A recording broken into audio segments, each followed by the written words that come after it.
Hello everyone, my name is Rhythm Kohli and I'm a psychologist at Bhartiya Neuropsychiatric Hospital and the Hermitage. आज हम बात करने जा रहे हैं कि क्या आप अपनी सोचों में तो नहीं रह रहे? क्या आप अपने आप को अक्सर इस पोजीशन में पाते हैं कि बार बार एक ही सोच या मल्टीपल उसी कुछ रिलेटेड सी सोचें जो हैं बार बार दिमाग में घूम रही हैं? अगर इसका आंसर हाँ है तो हम इसे साइकोलॉजी में कहते हैं रूमिनेशन। रूमिनेशन बेसिकली अपनी सोचों की चौगाली को कहा जाता है। जब एक ही सोच बार बार आई जाए उसको हम बेसिकली रूमिनेशन कहते हैं।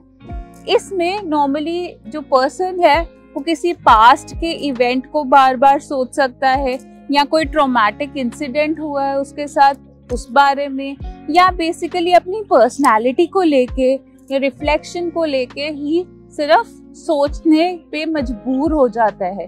अक्सर ऐसा देखा गया है कि रूमिनेशन जो है वो ओसीडी, एंजाइटी के अंदर भी तब्दील हो जाती है, क्योंकि उसका रेपिटेटिव नेचर इतना ज्यादा होता है कि वो पर्सन की मेंटल हेल्थ के ऊपर बहुत इफेक्ट करने लग पड़ता है।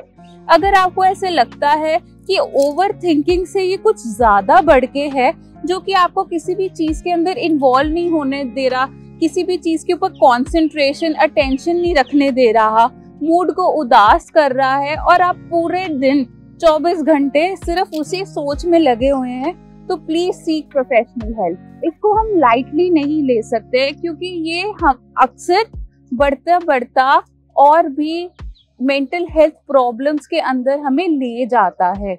इसके बेसिक कुछ सिम्टम्स होते हैं। For example, number 1 is repetition of thoughts.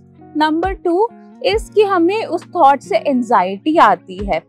वो एंजाइटी तीसरे पॉइंट पे लेके जाता है कि हमें रेस्टलेस बना देता है। रेस्टलेस यानी कि हमसे एक जगह पे टिक के बैठा नहीं जाता। नंबर 4, हमारा अटेंशन, कंसंट्रेशन किसी एक जगह पे नहीं रखता।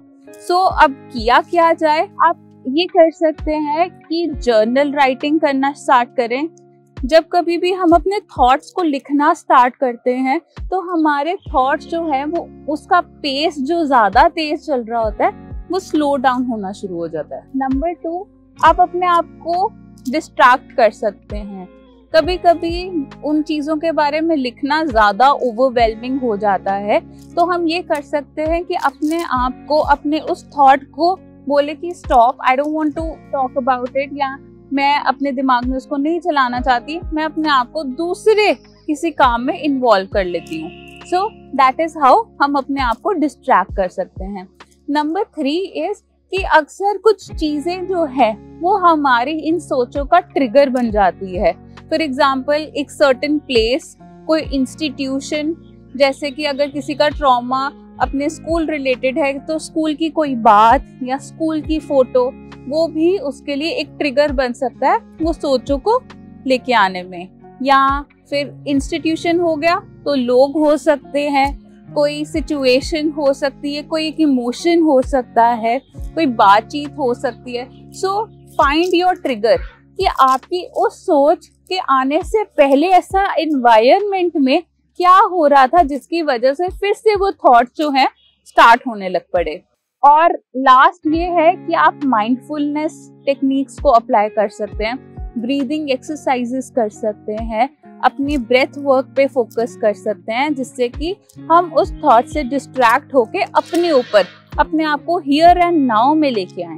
बिकॉज ये देखा गया है, रूमिनेटिव थॉट्स हमें नॉर्मली या तो पास्ट में लेके जाएंगे कुछ जो बुरा हुआ है, या फिर फ्यूचर में ले जाएंगे, फ्यूचर के रिलेटेड एप्रीहेंसिव बना देंगे कि क्या होगा, कैसे होगा। So instead of dwelling in past और फ्यूचर, हम ये कर सकते हैं कि माइंडफुलनेस लेके आए अपने अंदर और प्रेजेंट में आए, हियर एंड नाउ में आए।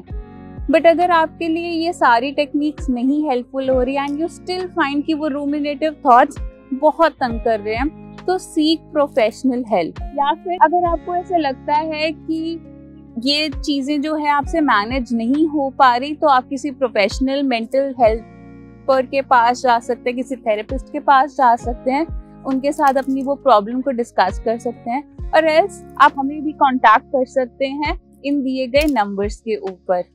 सो ऐसी और इन्फॉर्मेटिव वीडियोस के लिए हमारे चैनल को लाइक कीजिए, सब्सक्राइब कीजिए। Thank you.